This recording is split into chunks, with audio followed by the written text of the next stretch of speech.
y modera el maestro Baltasar Brito Guadarrama. Los dejamos con nuestro panel, un panel de lujo. Gracias. Muchas gracias. Bueno, muchas gracias por asistir esta tarde a esta presentación de un pequeño gran libro, si me permiten decirlo, pequeño porque es muy pequeñito, por eso le llamamos una mirruña bibliográfica, pero no por ello menos importante. Efectivamente tenemos el gran gusto de tener esta tarde a dos amigos de la biblioteca. Deben ustedes de saber que tengo el honor de despachar en lo que era la biblioteca de don Alfonso Caso, y para mí es un gran honor en esta biblioteca que lleva también el nombre de un gran antropólogo, don Eusebio Dávalos Hurtado, y entonces conjuntar a personalidades como estas que han sido tan importantes dentro del Instituto Nacional de Antropología, pues es fundamental, sobre todo si recordamos que don Alfonso fue el fundador del Instituto Nacional de Antropología e Historia y su primer director. Y precisamente con la finalidad de hablar esta tarde un poco al respecto, quisiera decir primeramente que por los intereses personales de Juan Franco, que está por aquí, ahorita lo verán, y de un servidor, ideamos, si le queremos llamar así, una pequeña colección de libros que llevan por título Mirruñas Bibliográficas y que tienen como finalidad dar a conocer aspectos relacionados con el libro, específicamente el libro mexicano, y a muchos de los investigadores, pero mexicanos también o no, pero que tienen relación con los libros. Entonces tratamos de hablar en estos pequeños libros sobre las bibliotecas de estos investigadores, cómo les sirvió la biblioteca para llevar a cabo sus trabajos, si utilizaron marcas de propiedad como ex libris, cuáles eran, quién los hizo, una serie de datos que no son comunes en los libros, porque usualmente nos vamos al análisis de las obras de los personajes, es decir, estudiamos sus libros y la bibliografía para nosotros pues es fundamentalmente eso. Pero estos pequeños libros, estas mirruñas, tienen la peculiaridad de que tratamos de rescatar la vida y la obra de personajes ilustres, además de que los acompañamos con una profusión de imágenes. Entonces creo que en ese sentido es importante. Este libro que vamos a presentar, don Alfonso Caso y su biblioteca, es precisamente un intento por dar a conocer, aunque se ha escrito mucho, pero desde otro ángulo, precisamente qué fue lo que hizo don Alfonso Caso como investigador y como bibliófilo, si le podemos llamar así. Y en ese sentido es para mí un gran gusto que nos acompañen a la presentación dos de sus nietos. Primeramente me gustaría presentar a Luis Ríos Caso, quien es historiador por la Facultad de Filosofía y Letras de la UNAM, con estudios especializados en Sevilla y Madrid sobre historia e historiografía del arte, lo que lo convierte en un destacado estudioso y crítico de arte. Buena parte de sus reseñas han aparecido en diarios como 1+1, Excelsior, La Jornada, Milenio, Artes de México. A partir de 1987 se desempeñó como investigador del Centro Nacional de Investigación, Documentación e Información de Artes Plásticas de Limba, desde donde ha desarrollado historia y crítica del arte mexicano, lo que le ha permitido curar numerosas exposiciones. Es coautor de más de 30 libros y catálogos. Hasta hace poco fungió como director del Museo Mural Diego Rivera y el Museo Estudio Diego Rivera de Limba, y recientemente tuvo una importante participación como curador de la exposición Pasajero 21, el Japón de Tablada, la cual actualmente puede ser visitada en el Palacio de Bellas Artes. Como pueden ver, Luis es un especialista también, pero esta tarde le pedimos que viniera a platicarnos sobre la imagen que tiene. Él era pequeño, lo tenemos en fotografías por ahí, que están en la biblioteca, y creo que esta presentación va a tener la peculiaridad precisamente de que, más de hablarnos de un libro, de los códices que escribió don Alfonso, nos van a hablar un poco de los recuerdos que tienen y de esa parte familiar que a veces es desconocida para todos nosotros y que, como ustedes van a poder ver a continuación, pues es también muy rica. Y para que no me sigan escuchando a mí, sino lo escuchen a él, pues le vamos a dar la palabra. Muchas gracias y un aplauso, por favor. Muchísimas gracias, Baltasar Brito, por tu invitación. Placer estar aquí compartiendo esta mesa con Alfonso, contigo. Muchísimas gracias, con la familia, con amigos muy queridos de hace muchísimos años. Celia, bueno, pues qué privilegio, con especialistas de primer orden, pues es un motivo de gran alegría y realmente pues siento que es como un homenaje muy sentido y profundo, porque no puedo dejar de referirme al libro, que es magnífico, es un libro extraordinario, de una escritura envolvente, muy atractiva, de gran calidad. Es una, literariamente es una joya, así, con la información que brinda y el estilo que tiene es realmente digno de llamar la atención. No siempre ocurre así en publicaciones académicas, suelen ser muy cargadas de información, muy serias, pero no atractivas a una primera lectura, digamos, que también sea placentera. Y esta lo es, por partida doble, y al mismo tiempo tiene una cantidad de información, de datos duros, bueno, en realidad maravillosa. Yo como lector y miembro de la familia Caso, pero primero como lector, agradezco mucho toda la información que se brinda. Por mi parte, al fin entiendo lo de los 7 sabios, quiénes eran y por qué se relacionan con los de Grecia, porque cada quien tiene su idea. Unos meten a Torres Bodet, por ejemplo, otros a Vasconcelos, que no embona, o se confunde con Antonio. Es una cosa muy difícil de determinar, y aquí está clarísimo todo el vínculo. Bueno, quiénes eran, que bueno, parece ser que eran más de 7, no griegos, pero sí sabios. Entonces eso ya realmente fue muy esclarecedor, al igual que muchísimas cosas, todos los talentos de mi abuelo en todas las áreas en las que se desempeñó, y son datos duros que componen una biografía en realidad muy completa, pese a la brevedad del libro, del ensayo, pero muy completa y muy inteligente y muy bien nutrida. A mí me impresionó mucho, ya recordando a mi abuelo, de pronto, bueno, uno como pariente trata de conformar la figura, ¿no? Entonces tiene recuerdos, pues, de alguien que fue un dulce, sumamente generoso, muy tierno como abuelo, pero uno se entera que también libró batallas durísimas, bueno, a todo nivel, y componerse esa imagen luego es difícil, pero este libro lo permite, porque da cuenta del abuelo que recuerdo mucho como muy tierno y hasta llorando en alguna ocasión, que se conecta con aquel que inicia su etapa, su desarrollo arqueológico frente a los tableros de Xochicalco, y tiene una gran impresión con la serpiente que está ahí. Entonces eso es una experiencia estética que lo cautiva y que lo invita después a informarse mucho, a darse cuenta que no había la información suficiente, y pues a recomenzar bueno, tomar una ruta nueva en la arqueología. Hay mucha información en este sentido, y otra que es completamente novedosa para mí, todavía no la asimilo, como el hecho de que haya sido director de la Policía Judicial del Distrito Federal. Eso no sé si es un error, o a lo mejor estaba en la biblioteca, o a lo mejor no. Es que eran también personas con tales talentos. Claro, era abogado, entonces se desempeñaba como tal, y claro, son estos personajes límite y múltiples que dan muchas cosas.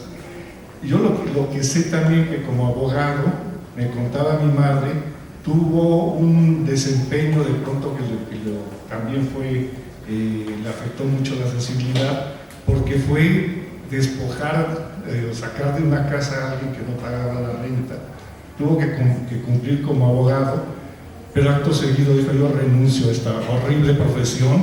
Entonces ya se dedicó más bien a la filosofía, ya después a la arqueología. Esta biblioteca, bueno, es muy impresionante cómo guarda el parecido, es una mímesis perfecta con la biblioteca original. Yo la conocí en un principio cuando estaba César Moeno aquí, un amigo que me invitó a hacer un trabajo y me dijo: te voy a dar cita en la biblioteca de tu abuelo. Yo dije: a ver, ¿de qué se trata? Vamos a ver. Y entrando a la biblioteca tuve una sensación de déjà vu, así dije: ¿qué es esto? Es idéntica, o sea, está reproducida de veras de manera idéntica, y con las fotografías que se le añaden, pues nada, uno tiene la sensación de estar ahí. Es en verdad algo impresionante. Y después, bueno, he tenido la oportunidad de venir, de ver las fotografías, de, gracias a tu apoyo, contar con las reproducciones fotográficas, algunas de las cuales sé que debo a parientes también, lo que son magníficas. En efecto, en algunas salgo, en otras no, porque no había nacido o no me invitaron ese día, pero bueno, ahí estamos. Y en particular, en relación a la biblioteca, con las fotografías y con los recuerdos que tengo, hay algo que el libro también me ayuda a esclarecer, y es cómo mi abuela, María Lombardo de Caso, pudo escribir tantas novelas, 3 novelas excelentes, y hacer tantas cosas. Por ejemplo, ¿cómo es posible si ella estaba todo el tiempo en apoyo de algo, que así le decíamos a mi abuelo? Y ahora lo entiendo. Lo que pasa es que, bueno, voy a empezar a destripar un poquito el libro, pero cuenta una relación que ellos tenían maravillosa, que era a cualquier hora del día o de la noche, de pronto compartían la biblioteca y cada uno se ponía a escribir de lo suyo, pero con sumo placer y acompañándose. Siendo una pareja no nada más de trabajo, sino que también se divertían mucho, tenían vida social, hacían muchísimas cosas, pero también compartían así la biblioteca. Entonces me pareció como que una relación marital muy interesante, quizá un poquito adelantada a su época, pero bueno, en el que tenían cabida los dos, sin lugar a dudas. Los recuerdos de mi abuelo son, como digo, muy dulces y hasta tiernos. Yo creo que él se molestaría con esta palabra, porque era un hombre ahora sí que muy fajado, muy recio, pero yo lo recuerdo como un abuelo tierno, que estaba rodeado de estímulos estéticos, le gustaban mucho las cosas, le encantaban los dulces. Todos recordamos sus cajas de la dulcería Celaya, que era así como lo que más le gustaba. Y recuerdo también la biblioteca, que era prácticamente un templo, así era el templo de la casa. Para entrar no era fácil. Hoy Andrea recordaba que abría la puerta a ella, y ya si el abuelo volteaba hacia arriba y le hacía una seña, ya podía entrar y podíamos entrar todos. Entonces ya nos recibía el abuelo. Un recuerdo similar tuvo mi madre Eugenia, porque dice que de niña la mandaban los tíos, decían: entra a la biblioteca de papá, a ti sí te va a dejar entrar. Era la chiquita, la niña, bueno, estaba mi tía Beatriz antes, pero era la menor. Entonces la mandaban, ahora sí que la vanguardia de avanzada, y entonces de pronto mi abuelo la veía y sí, si le decía sí, quería decir que no podía entrar, pero si le decía pasa bien, entonces ya podían pasar todos. Entonces esa biblioteca era el templo de la casa y el corazón. Ahí mismo ocurrían pues todo lo trascendental ahí, desde luego en el comedor, en fin.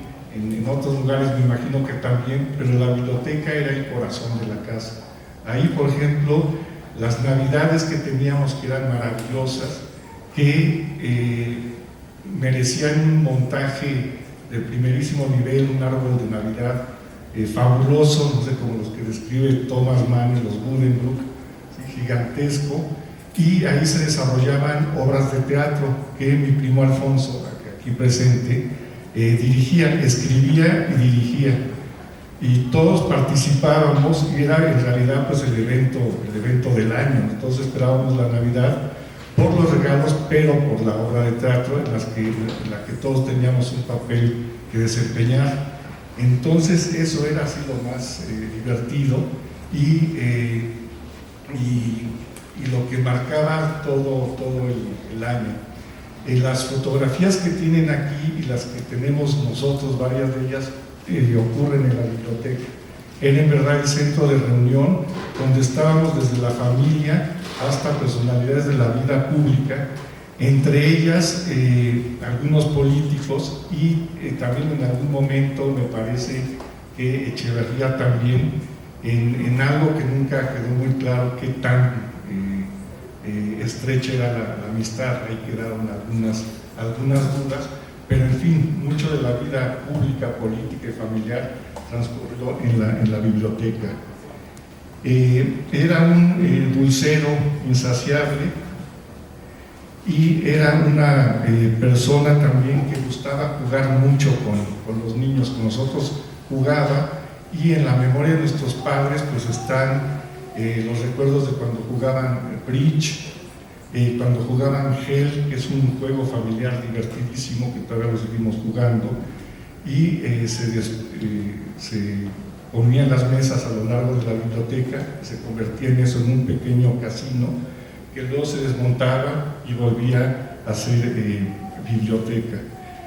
Entonces el recuerdo de esta imagen, de esta figura dulce, me contrasta en principio, en el recuerdo, con esta figura infatigable de grandes batallas que dio, empezando pues con la colonia española de Oaxaca, cuando el descubrimiento de la tumba, creo que aquello fue, bueno, ahora sí que el Rosario no de Amozoc, bueno, pues el de Oaxaca, porque eran unos pleitos en verdad durísimos, cuando se desconoce las joyas y todo aquello, y todas estas batallas que luego como historiador he ido enterándome, y que perfilan a un hombre combativo pues de gran calidad, y que en el recuerdo pues lo voy asociando con cierta dificultad, porque como cuento, privó en mi recuerdo el abuelo Dulce.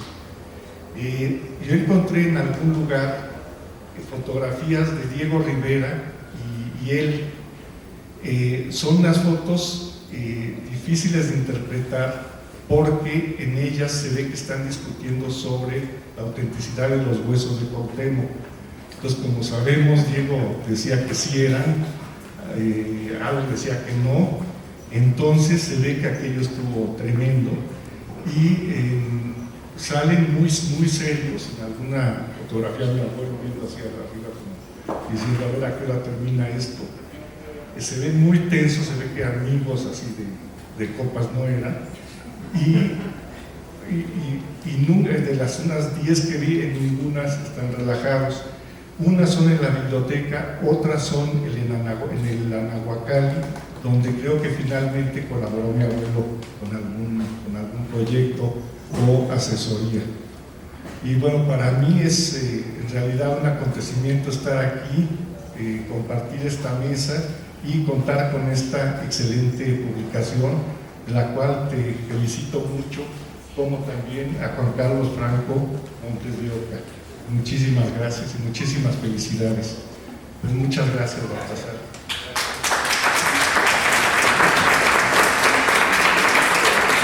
Para nosotros que, bueno, por supuesto no conocimos a don Alfonso, es muy esclarecedor escuchar pues, la otra parte, la parte más familiar, la parte no académica, si le queremos llamar así, porque debemos de considerar que efectivamente don Alfonso fue rector de la UNAM, fue director del INI, Instituto Nacional Indigenista, y su fundador, del Instituto Nacional de Antropología y de muchas otras lugares en los cuales pues, participó de manera muy activa y fue parte fundamental. Por ejemplo, de la UNAM es parte fundamental.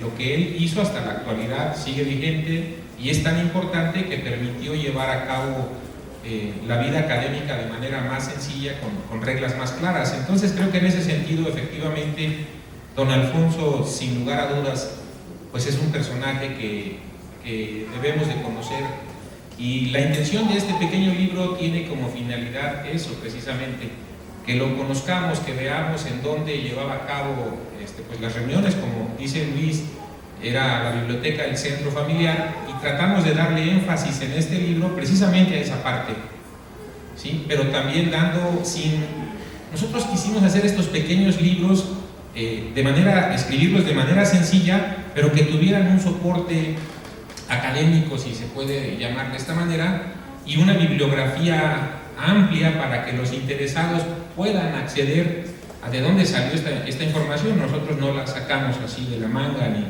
ni mucho menos, pero creo que esa sería una de las cualidades, si puedo yo decirlo, no debería, pero creo que juntamos estas dos partes. Tratamos de ser sencillos, pero dándole un soporte académico sólido. A continuación me gustaría presentar también a Alfonso Caso Aguilar, que también es nieto de don Alfonso. Es economista él por la Universidad Autónoma Metropolitana, y en esa misma institución educativa se ha desempeñado como profesor de teoría económica.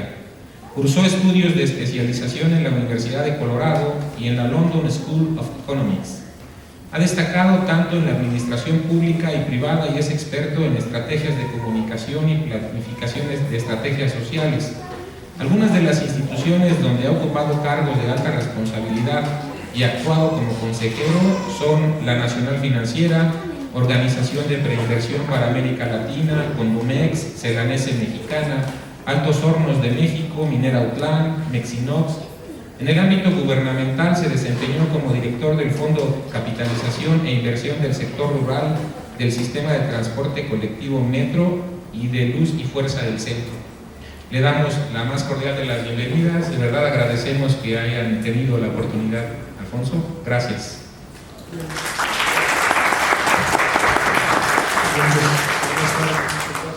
Preparé un pequeño texto. Me han pedido traiga a la memoria algunos recuerdos de mi abuelo Alfonso Caso, algo como todos le decíamos, y anécdotas familiares que se vinculan a esta mágica biblioteca. Quisiera antes que nada agradecer la invitación a esta presentación de Baltasar Brito, y desde luego el obsequio del libro, cuya lectura, siendo honesto, tuvo para mí muchísimas revelaciones de lo que fue la vida de mi abuelo, su confianza en sí mismo y su profundo amor a México. Aquí en esta biblioteca aprendí en primer lugar a guardar silencio. Nos sentaban en el suelo a escuchar los sábados por la tarde las conversaciones incomprensibles para mí de mi padre, mis tíos, Ano y doña María, mi abuela, sobre el futuro de la universidad, el movimiento del 68 y la política del México de los años 60. Aquí escuché por primera vez el término indigenista, la batalla por la defensa de los tarahumaras, las tradiciones de los huicholes y en esa época los recientes descubrimientos arqueológicos en la península de Yucatán. En la lectura del libro me hace recordar cómo un grupo de jóvenes preparatorianos organizó la Sociedad de Conferencias y Conciertos, siendo su primer evento el que se tocaran en la Preparatoria Nacional las 7 sinfonías de Beethoven. Mi abuelo, en un acto de verdadera osadía, empeñó las lunas de los espejos de la casa de mi bisabuela para financiar dichos conciertos, en el entendido de que con la venta de los boletos se rescataría la garantía. Desafortunadamente esto no ocurrió, y las lunas fueron recogidas en prenda del pago. Aquí el problema es que esas lunas también garantizaban la compra de la leche que vendía mi bisabuela, y al ser estas pignoradas ya no pudieron recibir. Esta situación colocó a la familia en una verdadera crisis y a mi abuelo, el menor de los hijos, al borde del destierro.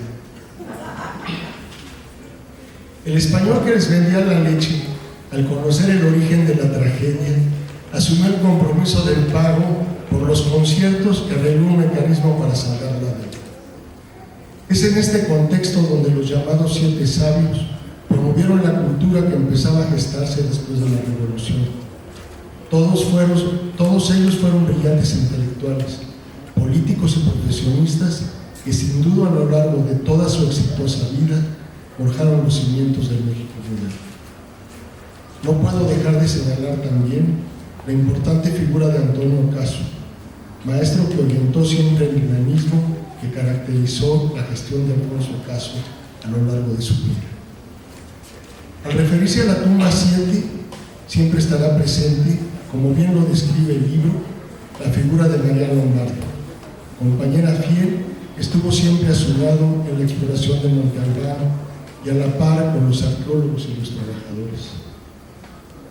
Era costumbre y compromiso ineludible que todos los miércoles a las 5 de la tarde nos presentáramos en la calle de Avenida Central, ahora tiene otro nombre en Las Águilas, a la casa que mi tío, el arquitecto Alejandro Caso, había construido.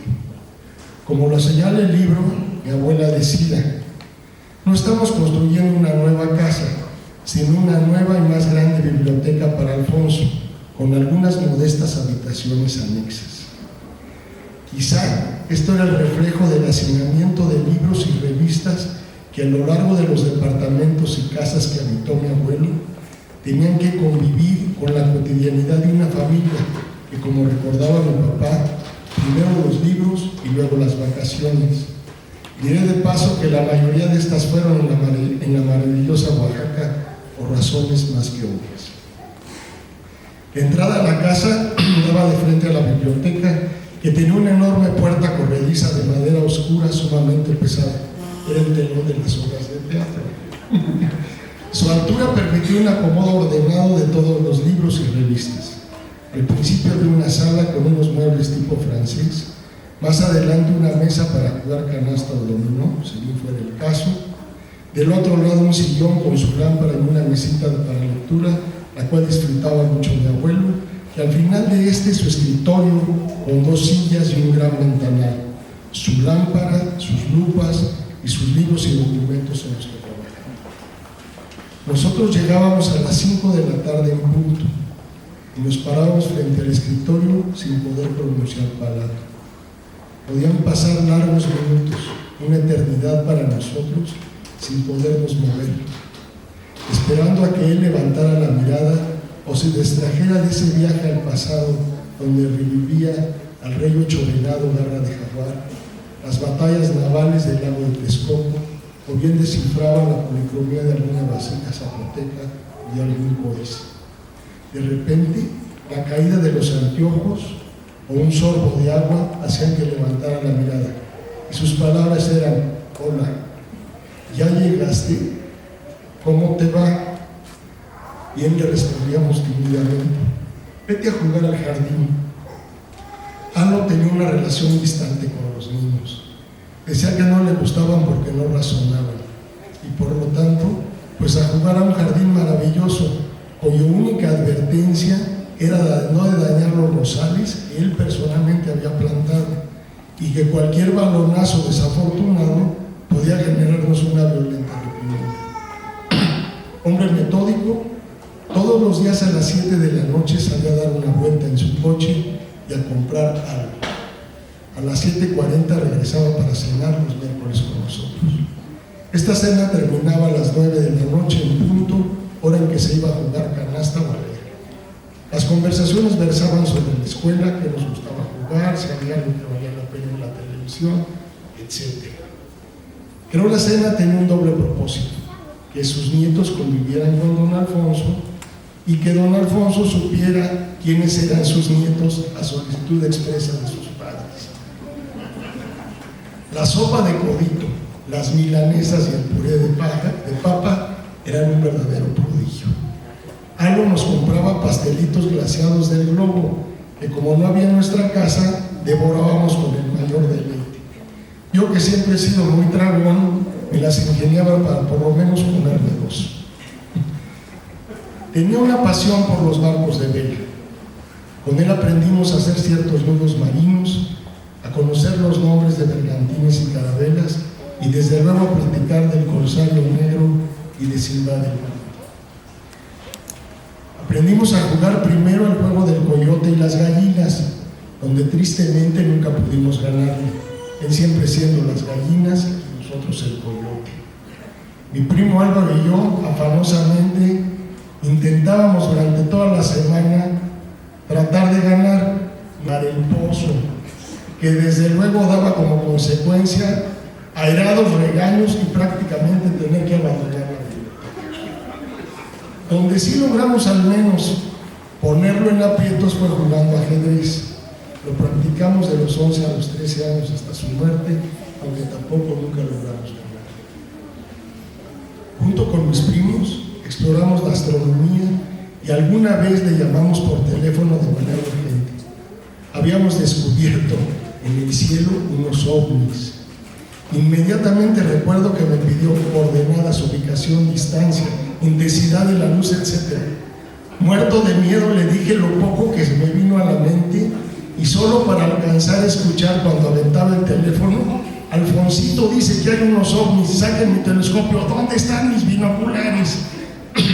Media hora después sonó el teléfono de mi casa. Era él, nos dijo. El fenómeno que observaron es un movimiento estelar que se conjugó con la bruma de las 9 de la noche y da la impresión de que se mueven algunas estrellas por esas características, además de cambiar de color. No son ovnis. Su voz pausada nos hizo entender que nos daba el beneficio de la duda y que habíamos hecho bien en llamar. Tal vez lo más importante fue alguna vez que al entrar a la biblioteca lo encontré en un banquito revisando un libro y haciendo anotaciones a lápiz en los márgenes de este. En esta biblioteca están sus anotaciones personales, una mina de posibilidades para quienes son investigadores. Aquí están sus disertaciones y sus posibles hallazgos. En esa ocasión me explicó el significado de lo que era el tocado de un sacerdote zapoteco y de cómo las pisadas y glifos señalaban el recorrido que éste había seguido. En ese momento comprendí que él podía leer su significado como si fuera un libro escrito y por ello rescatar la verdadera historia de estos antiguos mexicanos. Con ese recuerdo quisiera terminar mi intervención.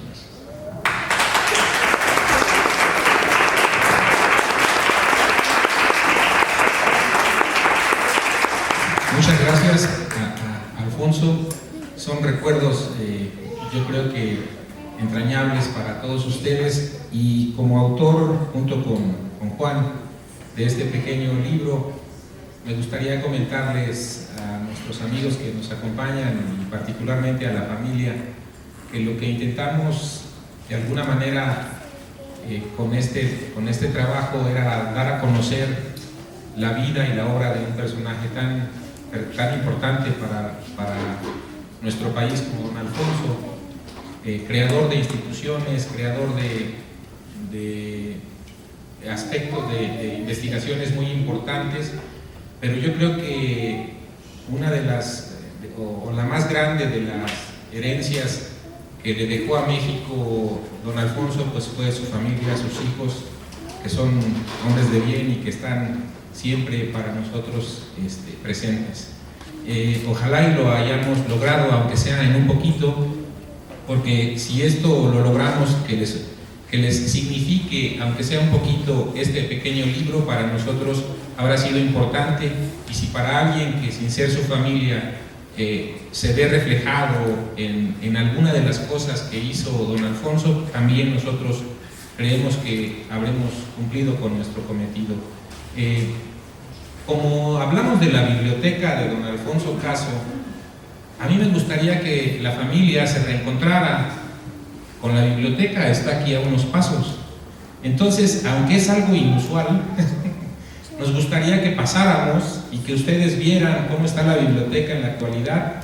Debo de decirles que desde que yo llegué hace 6 años y medio a la biblioteca, el primer trabajo que iniciamos junto con los compañeros de la biblioteca, a quienes siempre he agradecido esto, es que se catalogara la biblioteca.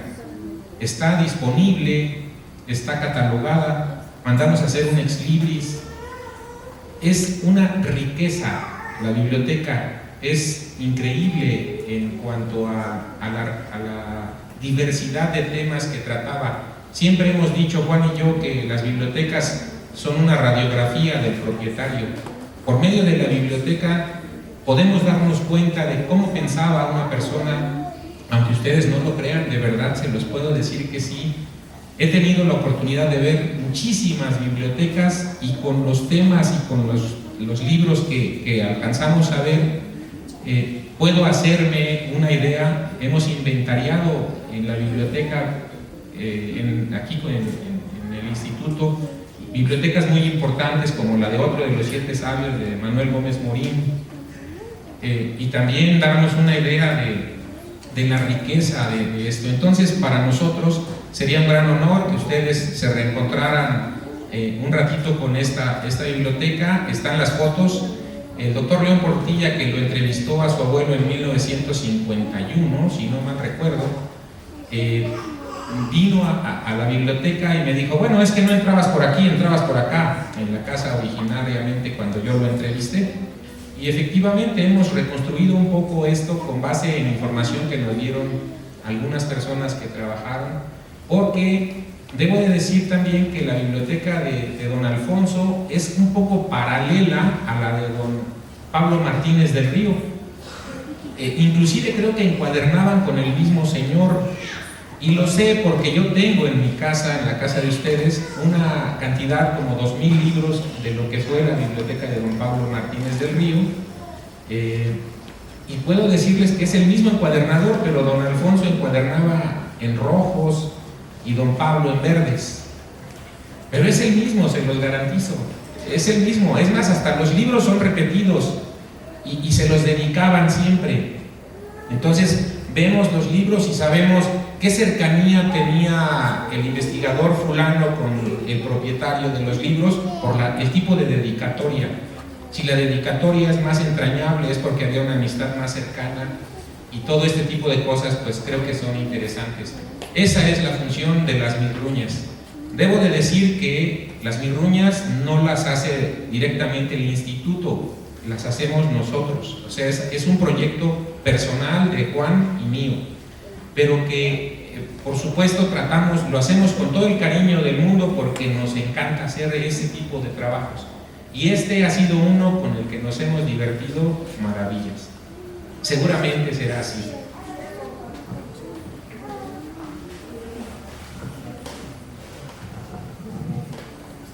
Sí, compartir un poco. Yo soy hija de un jefe, el menor de ellos, y bueno, estoy leyendo también a mi papá. Es otra copia, vean de cuenta de las mismas cosas, la importancia de los libros, pues, sobre todo, en fin, todos los detalles que han dicho. Es como estar oyendo también la vida de mi papá. Muchas gracias. Muy bonito. Sí, muchas gracias. La verdad es que agradecemos que haya venido también. Sabemos que ha estado un poquito delicada de salud, pero la verdad es que nos da mucho gusto y que usted haya aceptado esta pequeña invitación, porque nos interesa mucho ese reencuentro, porque la verdad es que hemos encontrado, para quienes no saben, hemos hecho, tengo el gusto de que pues está ahí. Entonces yo les digo a mis amigos que cuando no trabajo en la biblioteca de la casa, trabajo en la biblioteca de Alfonso Caso. Entonces he tomado algún libro que necesito para alguna cita de algún trabajo que estamos haciendo, y don Alfonso tenía hasta la delicadeza de poner una nota: tenemos en la biblioteca una copia de este libro, o de este ejemplar, o de este manuscrito. Y hemos encontrado, por esos datos de don Alfonso, que nunca conocí, pero que me sigue diciendo: ve por aquí, en la investigación que estás haciendo, busca esto, y lo hemos encontrado, inclusive copias de manuscritos inéditos que tenemos aquí, las hemos ido a ver porque don Alfonso puso una notita en su libro. Entonces para nosotros verdaderamente es importante, y bueno, pues ojalá, sí. Entonces ojalá y este libro, como ustedes vieron, creo que esta presentación fue diferente, ¿no? Fue completamente diferente, y creo que eso es interesante. Para terminar, antes de poder pasar a la biblioteca, me gustaría agradecer a Juan mucho de esto en la selección de las... Pásale, Juan, por favor, para que para que te conozcan también. Mucho de esto, la verdad es que es un trabajo que Juan ha llevado a cabo, la revisión, los textos. Hace 8 meses más o menos, Juan, me invitaron de Lina a dar una conferencia sobre la biblioteca de don Alfonso Caso, y fue como surgió este libro. Escribimos como 18 cuartillas y fuimos y dimos la conferencia en Monte Albán, bueno, en el Centro INA de Oaxaca, pero íbamos por lo de Monte Albán. Y entonces dijimos, pero si ya tenemos 18 cuartillas, pues escribamos otras 18 o 20 y hagamos este pequeño libro, puesto que ya lo tenemos, ¿no? Y la verdad es que fue interesantísimo. Ustedes van a ver, el pequeño libro trae las imágenes a color y ha sido muy interesante, me parece a mí, pero este ha sido uno de los libros que más hemos disfrutado hacer, porque encontramos cosas increíbles. Efectivamente, lo de los 7 sabios de Grecia, de hecho así comienza el libro. Hubo una época en que en México, al igual que en la antigua Hélade, tuvo 7 sabios. Así comienza, ¿no? Y entonces, ¿pero por qué 7 sabios? ¿Y por qué? Bueno, pues ahí explicamos. Precisamente es la intención de invitarlos a que ustedes lo lean y pues bueno, lo recomienden, porque como les digo, la intención no es que nosotros vamos a ganar mucho dinero, ¿no? La verdad es que es difundir toda esta historia, todos estos personajes que, como se han dado cuenta, pues han sido personajes con una peculiaridad, un gran amor por México. Y eso nadie se los va a poder quitar. Entonces, si nos acompañan, nos dará mucho gusto. A todos, está abierto a todos, por supuesto. Muchas gracias y hasta pronto.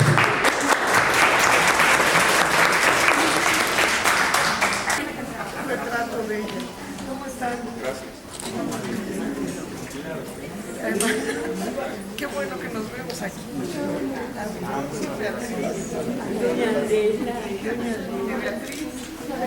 Beatriz. Por aquí, por favor, pasen.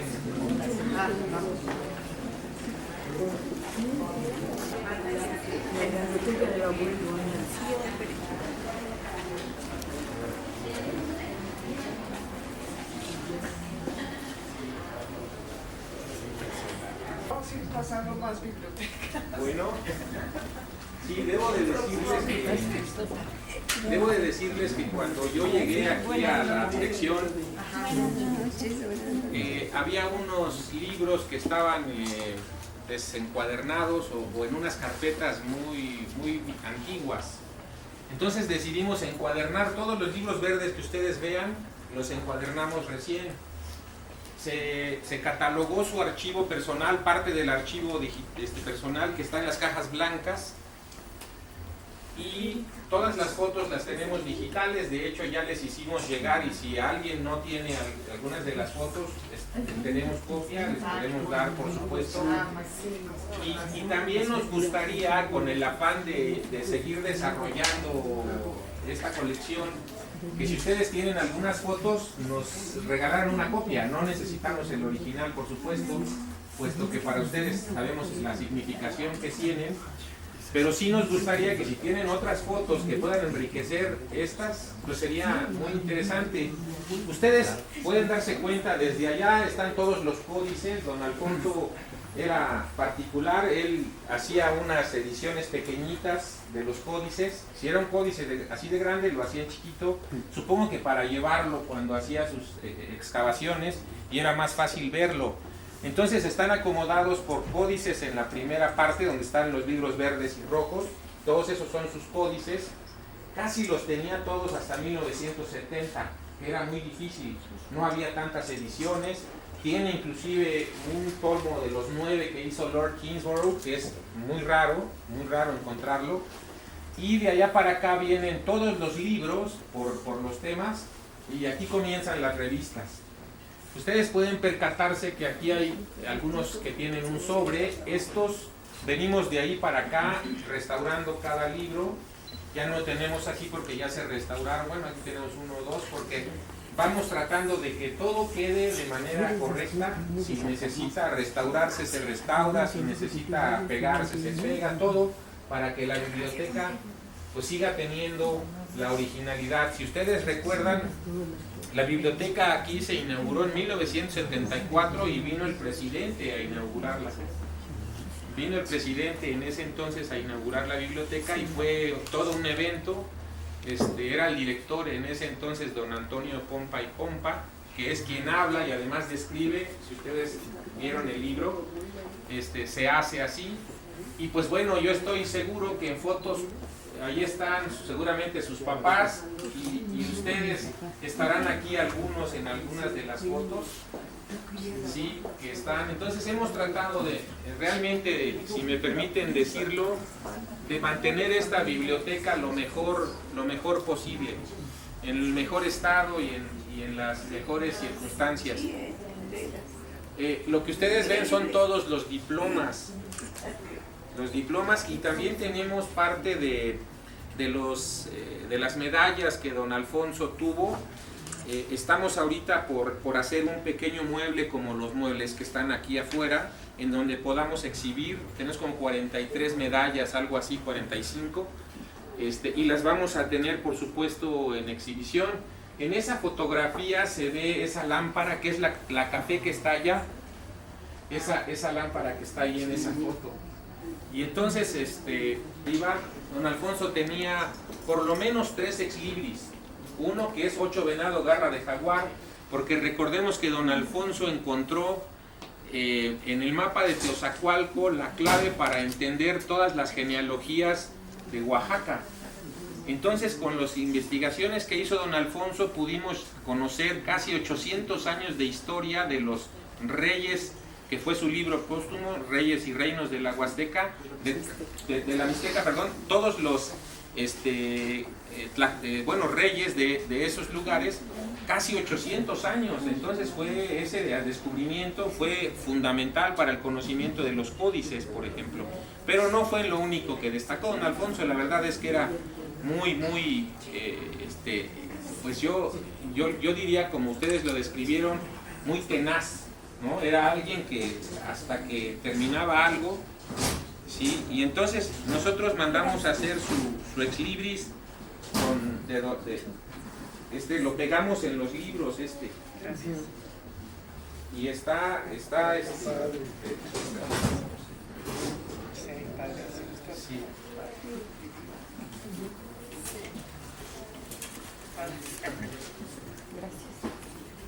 Gracias, doctor. Dame otros poquitos. Sí.